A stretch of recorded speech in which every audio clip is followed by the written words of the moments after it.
Hi, everyone, and welcome back to Banter Central. We're your hosts, Joan Charity Oko and It's Peace JK. Did you miss us? Because I kind of missed you guys in like 2 weeks that we haven't been with you.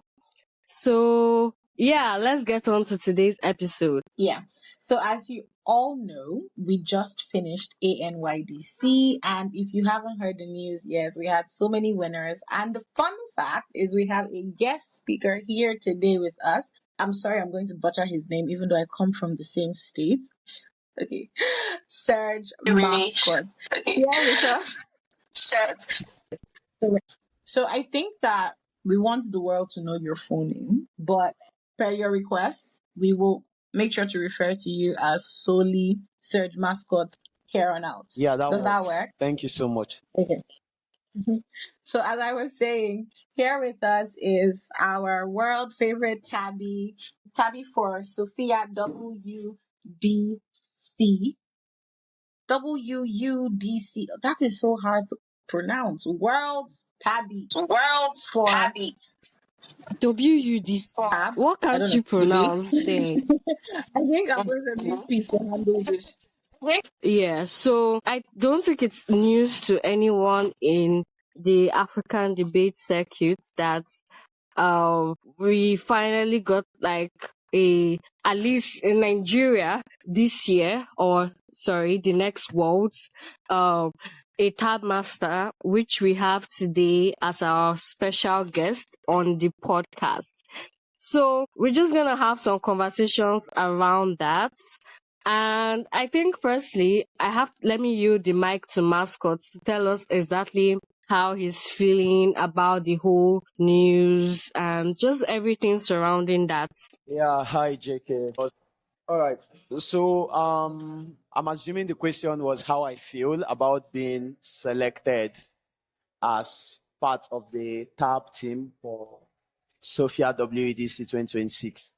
Yes. I have to be honest. I don't think words can Yes, describe that's the it question. for a lot of reasons. First, I did not see that coming. To be very honest, I was so nonchalant in applying, particularly because I did not think I had whatever it took to ever get selected on the team. A lot of people pushed me to, and I decided to go for it anyways. The day I received the mail that I had been selected for the team, I honestly did not eat because that was enough meal for me that day. So yes, it was a great feeling, to be very honest. And for some days, I could not even process that had happened. I kept on convincing myself that maybe that's not true. I slept and woke up the next day and I checked the mail again to be sure that it was there anyways. So yes, I honestly did feel very, very, very good, and that's as much as I can describe it. That's understandable, to be very honest. I mean, it's world, so like that's like the pinnacle of debating. I mean, every debater would probably understand that, even though non-debaters might think we are crazy. But yeah, so let's move on to the next, which is can you tell us about your background in debating? Like, we all know that you're a Dino, but I mean, what started the journey? What motivated you to continue? What exactly has led you to this particular place that you're able to get like such a prestigious appointment? I'm not going to take an offense in you calling me a dino anymore. I just have to accept it. So, so if I have to talk about my career, my debating career, I've actually been a debater for a long time, as long as my primary six. That should be around 2011. Yeah, 2011. So I think my first appearance was on my graduation day. We had a debate about farmers being better than doctors. I won't forget, I defended farmers for some time. Wait, Yeah, Mascot, did you 2011. say 2011? What? Oh, wow. 2011, I was entering JS 2011. 1, That but was the let's same go year I on. entered JS1. Like, that was my primary six graduation. I finished. So what, No, you were doing that BP was not debating BP. in That was JS what 1. that was what school.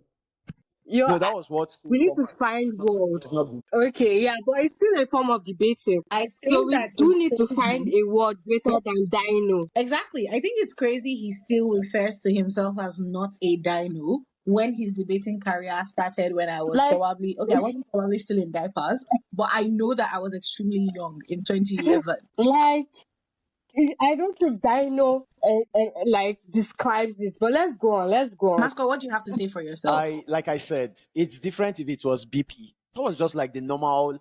They'll just bring people out, and you just have to defend. Oh, doctors are better than teachers, lawyers are better than. So that was just how random it is. But anyways, we're graduating, and I had to join one of the team. We won eventually. My team won, and that was just when I got introduced to debating generally. I just maybe felt I liked it.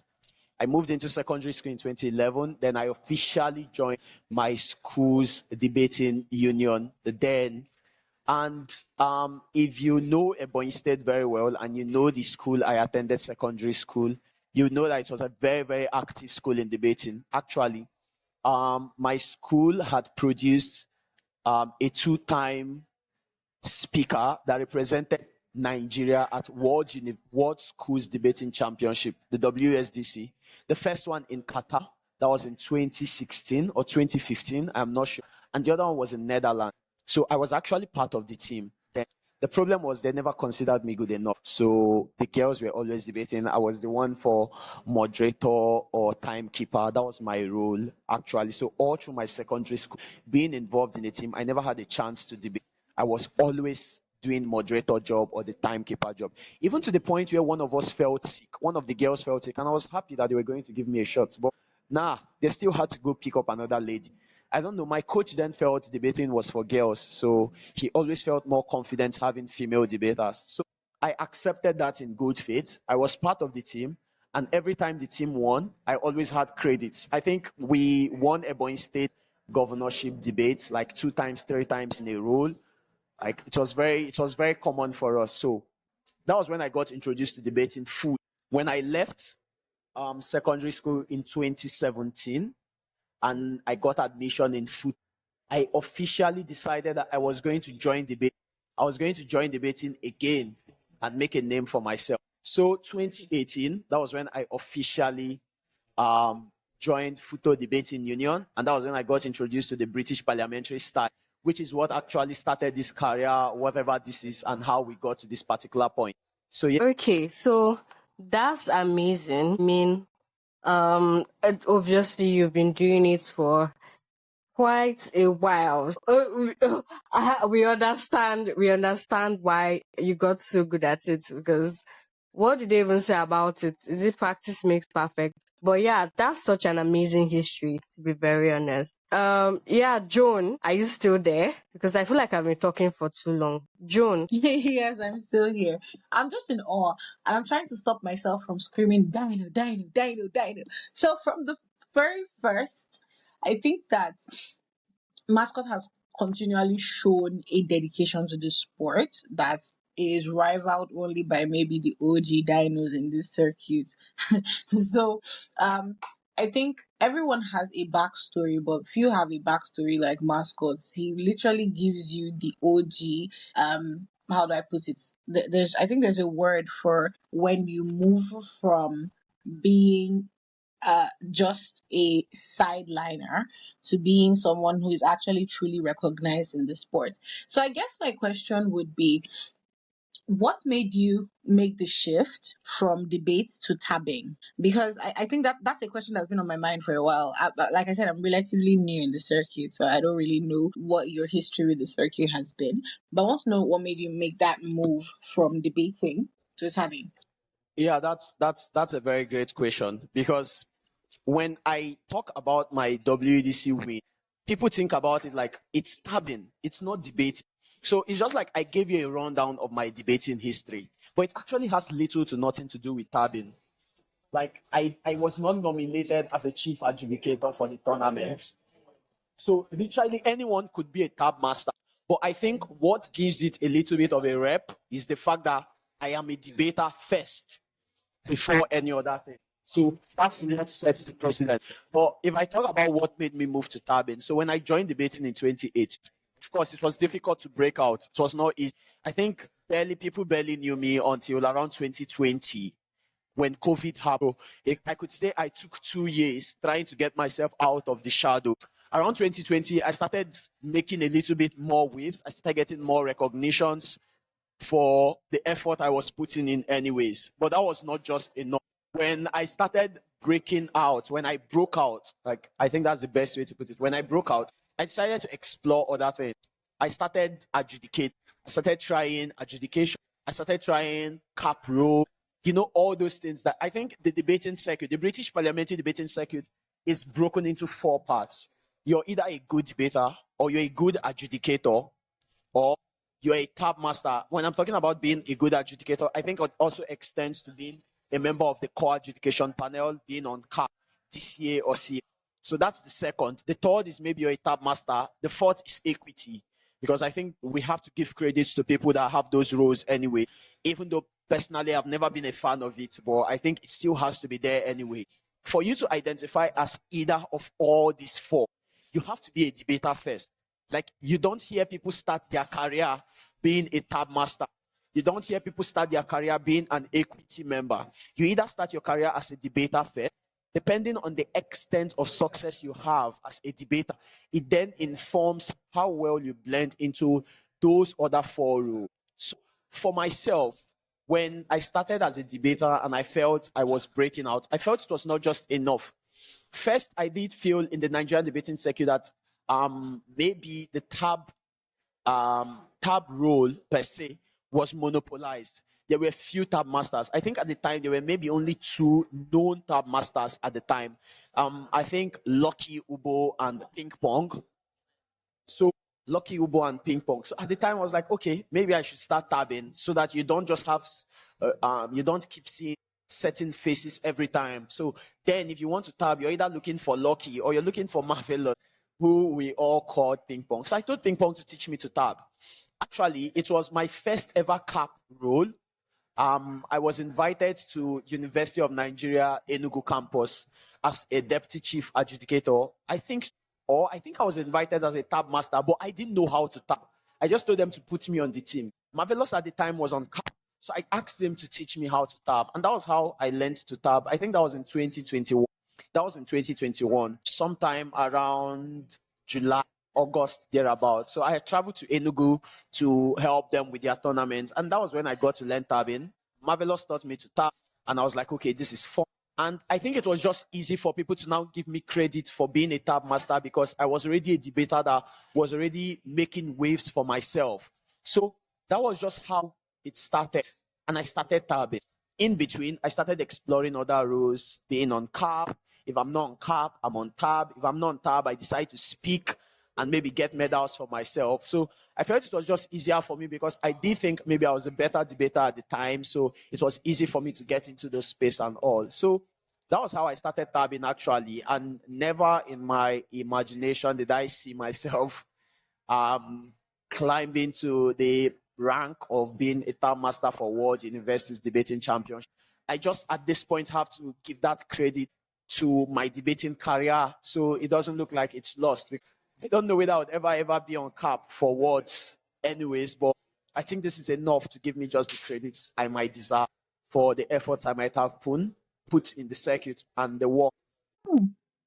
Yo, I feel like crying, But I also think that you're selling yourself short when you're saying you don't see yourself on being CA for Worlds. Fun fact, Mascot actually trained my union, and as a result, I think we saw one of the current president of my union at, I think, was it semis? I'm not sure. I don't remember, but I know that they did extremely well in ANYDC this year. So I think that the impact that you're having on the circuit as a debater, not to mention your countless achievements in the debate space, in the Nigerian debate space, to be fair, is really, really good. You have a really good track record. So Yeah. I guess what I'm And saying is even sell yourself short. with the tabbing, because I think when I came into the debate space, I came at the point where Mascot was like the popular tab master. I think he has basically tabbed almost all the tournaments in this Nigeria.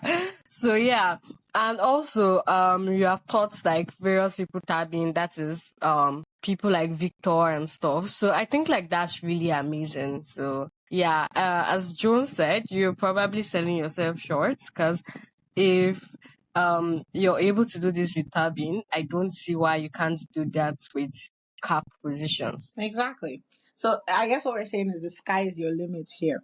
But on to more inconsequential questions. What's the first thing you're going to do when you get to Sophia? Okay, so my question is, what's the first thing you're going to do when you get to Sophia? It doesn't have to be a really big deal. It could be something silly. It could also be To something be very extremely honest, profound. I don't have an answer for that question because when I think about it, there's not, I can't even think. Like, I just want to be there. I just want to be there. When I'm there, anything happens, happens. I'm worried how I'm probably going to fit in with the team. There's just a lot of things that I don't support. So that's just it, to be very honest. But let's say when I go there, I intend to make an impact. I don't know how.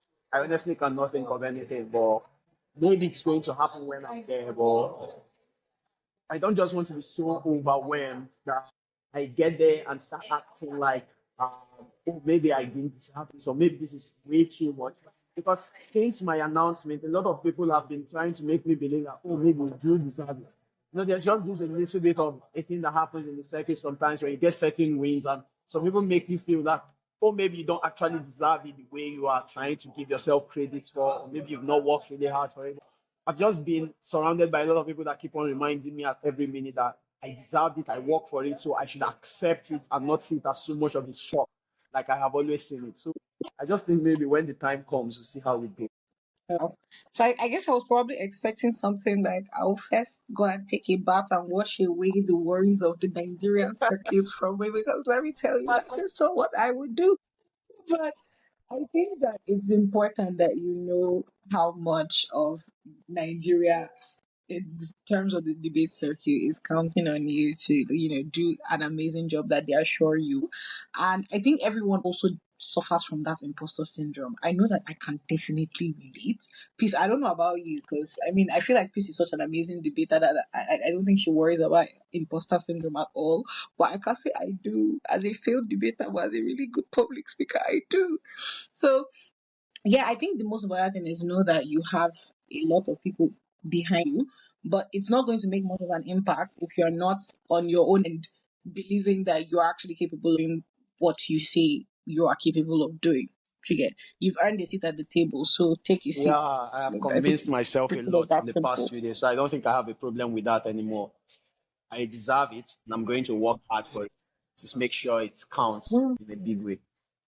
Yeah. Okay. So, another thing, uh, I think like obviously as a formidable force in the Nigerian circuit, like what do you have to say to like the newer people in the circuit and the younger people like myself, trying to make a name for themselves? What advice The would you give advice, them? Sorry, yeah, hold on, Mascot. Before you answer that question, no, hold on, Mascot. Peace. I'm sorry, younger people I am very like young in the circuit. yourself. Please, please, Peace, you are a do dino. not argue Accept it with and me. move on. It is a Do not fact argue with that me. you I are a said dino. debating 300 I am the level, younger not just people in the one. circuit.